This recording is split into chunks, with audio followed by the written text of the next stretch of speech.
Hi guys, my name is Travis Dixon. I'm the Next Generation pastor here, and today is Monday, and the Monday in Holy Week marks the day that Jesus famously flipped tables in the temple court. Now, this is an event that is super well recorded throughout the Synoptic Gospels in Matthew, Mark, and Luke, but one of the more detailed accounts is found in Mark 11:15 through 19.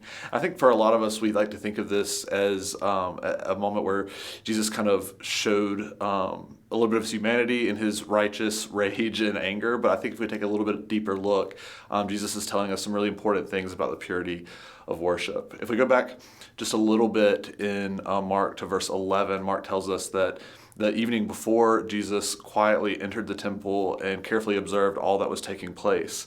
So I want us to kind of think for a minute of what would Jesus have seen when he went in.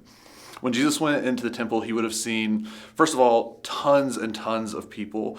A lot of historians like to think that there were close to 3 million people that traveled to Jerusalem this year for Passover. So when Jesus went to the temple in the outer courts, he would have seen thousands and thousands of people passing through. He would have also seen money changers there. Again, there were people traveling from all over the world who needed to exchange their foreign coin for a more local coin to be able to offer offerings to the temple and buy sacrifices, which brings us to our merchants that were there in the temple as well, selling animals and all sorts of fun stuff there for them to be able to participate in the Passover sacrifices. And where most people would have seen a typical annual religious event taking place, Jesus saw a problem in a place that was intended for worship, and he decided that he was going to do something about it. So Jesus's actions the next morning, on Monday morning, were something that were very intentional. And Jesus' actions that Monday morning teach us some extremely important lessons about worship. See, the temples had been turned into a huge circus where people were passing through for convenience. It had become a place for the greedy to become even more rich and for those with very little to be turned away.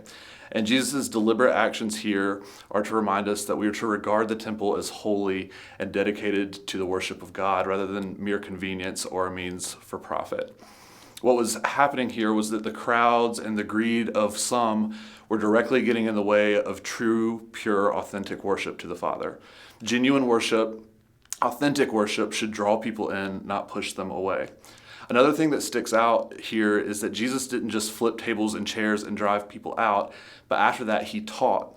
And we know from the other accounts of this event in Luke and Matthew that Jesus continued to teach and heal people all week in the temple. Genuine worship, as Jesus modeled for us in the temple, actually encounters and experiences God. Mark tells us exactly what Jesus taught on that week as well. He says, "My house shall be called a house of prayer." Prayer is at the core of worshiping God, and the temple was intended to be a place where people came to talk to God and hear from God and to think about God's greatness and be reminded of God's power, presence, and glory. God's people, you and I, should be a people of prayer. So when we come to church, I want you guys to expect two things: to hear from God and to be able to respond to God through our worship. Come to the Father's house ready and expectant to encounter and experience God.